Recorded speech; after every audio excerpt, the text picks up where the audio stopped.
Hello, everyone. I'm Jason Tokarski. And I'm Megan McGurman. Welcome to For the Love of Health, brought to you by Christiana Care. This episode releases on August 7th, which means there's 3 to 4 weeks left of summer. Is your family ready for back to school yet?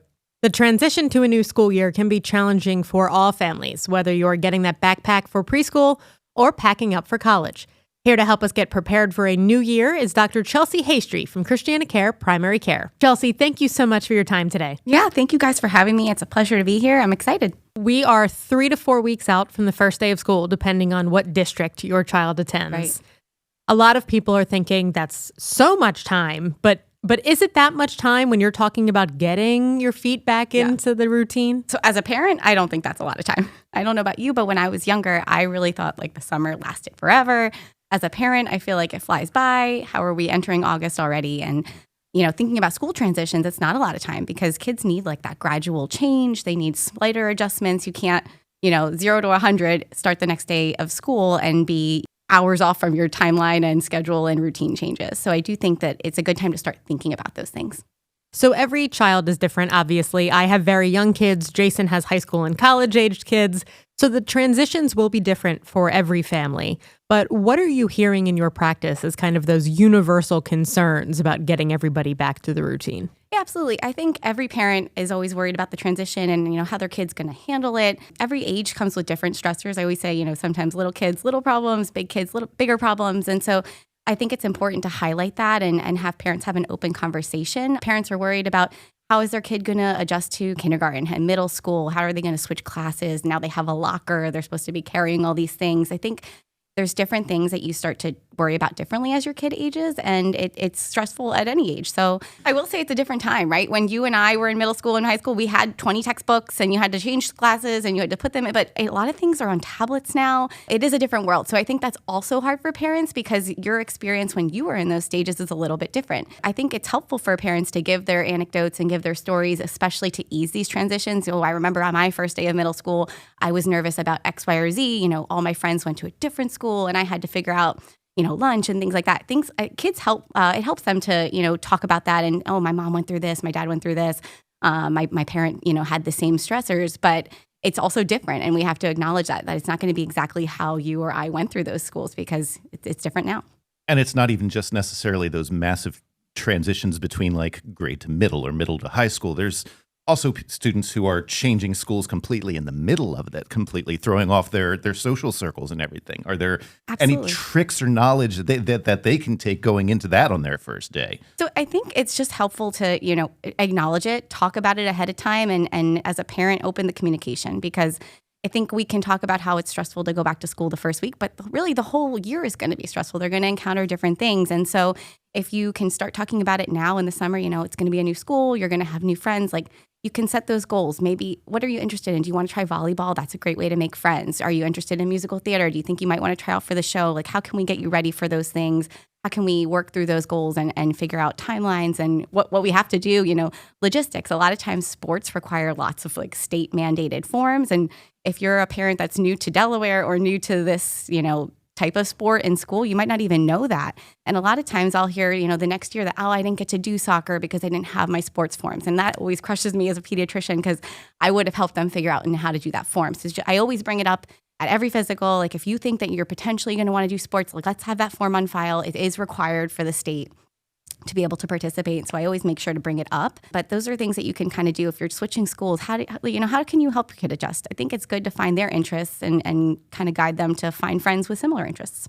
And let's talk about those forms for a minute with the sports physicals and all. Are they already too late? Have they missed the window for this school year? So no, they're good for 12 months. So sometimes you'll have the kid that their physical just happens to be March every year. And now in the fall, they think, I didn't have my physical. It's September. I can't do soccer. I can't do football. But if they did their sports form in March, it's still good for 12 months. So I try to do it at every physical, no matter what time of the year, because everybody's annual physical ends up being due a different time of the year. So it doesn't matter when it is. It doesn't mean you need to have a new appointment. A lot of times, I'll call people ahead of time and say, you actually don't need this appointment. I think you're trying to get your forms done and we can do it based on the physical you just had. So I think as long as you're up to date with an annual physical and seeing your pediatrician once a year for preventative things and bringing up that you are interested in sports, you should be okay. So not every parent listening to this needs to add call the primary care provider to their to-do list if they've already taken care of that. Correct. As long as you have mentioned, as long as you've been in the year and you have mentioned that you wanted to do sports, that is the difference. Sometimes physicals don't always include all the extra questions that a sports form physical will require. And so, we can call, we can talk about that. We can do those extra things that might be needed. But I try to do it at every physical just to have in case that, in the spring, I want to do lacrosse, and you're able to do it. So there's all of that transitional anxiety, but I think regardless of age, every kid probably was staying up a little too late, sleeping in more than they would if they needed to get on that bus. How do you have that sleep conversation? Because I think even adult sleep schedules are a little different in the summer. Totally different. And it's fun, right? It's okay. I think that as long as you're getting your recommended amounts of sleep, summer is a time to take a break and relax a little bit. But the school year, it becomes a time where you do need to look at it a little bit more closely. I think, some middle schools start at 6 a.m. And now if you're thinking, how do I get my kid ready? They got to get up at this time, working backwards to get their recommended hours of sleep looks like a very different bedtime than it is right now in the summer. So I think it's good to kind of plan 2 to 3 weeks out and involve your kid, right? Say, you want to play football and we know that you won't perform as well if you're not getting enough sleep, and you want to do great in math this year. And so, concentration is so important with sleep. So, explaining why it's important is helpful, but then including them on how do we get there? So, okay, it looks like your bedtime's like 9:30, 10, but really if we need you to be asleep by 9, how can we get there and work backwards? So I usually say 2 to 3 weeks is great. You can move the bedtime up every 15, 20 minutes, a couple days. You can't do it overnight. If I told you had to go to bed at 6:30 tomorrow, you'd be in your bed, twiddling your thumbs, and you can't fall asleep that way. So I think kids are the same, and they just need that gradual adjustment. One of the biggest, most controversial things that parents are probably dealing with their children is screen time. Yes. Especially with how much homework is being given on screens at this point, and you were trying to limit the screen time that the children have. Right. How do we balance that? Yeah, I think it's a work in progress because I don't, like I said earlier, the screens weren't part of our day-to-day functioning in school, but now it is. It's replaced textbooks, it's replaced homework, all of your assignments. So I think it's important to highlight there are different types of screens, right? Or screen time uses, right? There's, educational things, there's platforms for reading, and there's your homework, but then there's also, YouTube and social media and things that maybe are more of a mindless scrolling and can be maybe not negatively impacting your education and your sleep. And all of it adds up when you're talking about how much you're straining your eyes, right? So I think it's important to have kids take breaks on the screen if they're doing their homework, maybe setting timers to say, okay, take a 10-minute break, let's look something else, and just be mindful of those things. And how do you have the conversation with your student when you're saying you've already had hours of screen time and their argument is, well, most of that was school, so I still need to watch my favorite YouTube creator or whatever their favorite binge watch is right now. Right. So I think every family's going to have a different take on what works for them and what is their ideal. But maybe setting limits on, those sorts of things, like my fun entertainment screen time. Does that look like an hour a day? And, when is that appropriate? We do know that if it's an hour before bedtime, it can impact your sleep. It can make it really hard to go to sleep, fall asleep, get some good, well-rested sleep. So maybe saying it's got to be, at least an hour before bedtime, cut it off. I think it's helpful if you, have times as a family where you decide when screens are appropriate, maybe dinner time, nobody has screens. And parents can set the, role model kind of, it's easy for us to slip into, oh, my phone went off, let me look at it. But I think if you have times where there's no screens for everybody, that role model and modeling behavior is really helpful. And you mentioned social media a few moments ago, which is another one of those very controversial topics when it comes to children.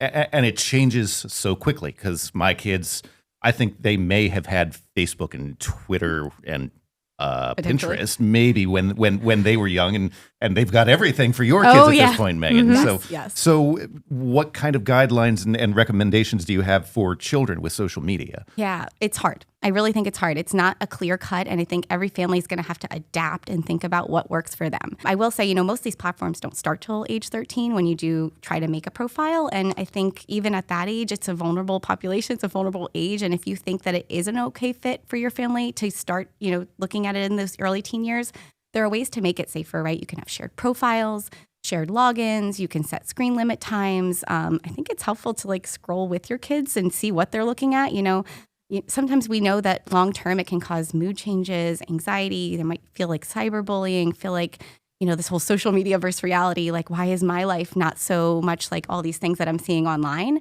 So I do think that that's something to think about, working on how it works for your family and also asking your kid, how does it make you feel? I saw you were looking at those videos. Now you seem a little bit, maybe quieter. What are you feeling? Like what kinds of things are those provoking in you? This feels silly to have to re-say this, but you brought up the fact that they're supposed to start at, 13 years old or so.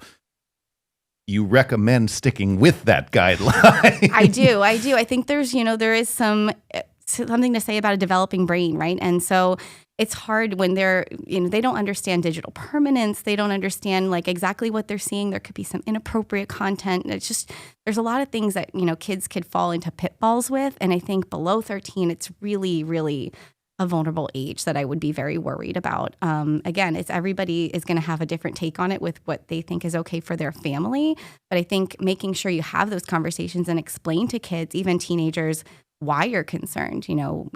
The impact of digital impermanence, whatever you post can potentially be there forever, and those sorts of things. You should have that conversation. It's very clear every family is different. Every family will create their own schedule now going back and changes going back into this new school year. Yeah. But it sounds to me like that key message is talk to your kids. Absolutely. If you could take anything from my recommendations, it would be communication. Like, how do I open that communication? How do I make that relationship with my child for the rest of the school year?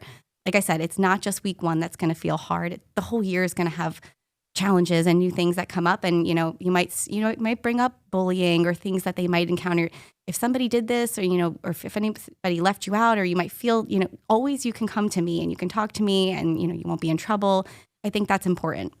Chelsea, thank you so much for your time today. And I'm sure we will be talking again next August going into the next school year. I appreciate your time. It was great to see you guys, and I'm excited for everyone who is going back to school. Check out the show notes for this episode for more information on Christiana Care Primary Care. You can always keep up with For the Love of Health on social media. Search us on TikTok, Instagram, Facebook, whatever your favorite platform is, and check out more back to school information. We'll be back in 2 weeks with another great conversation. Until then, thanks for joining us for the Love of Health.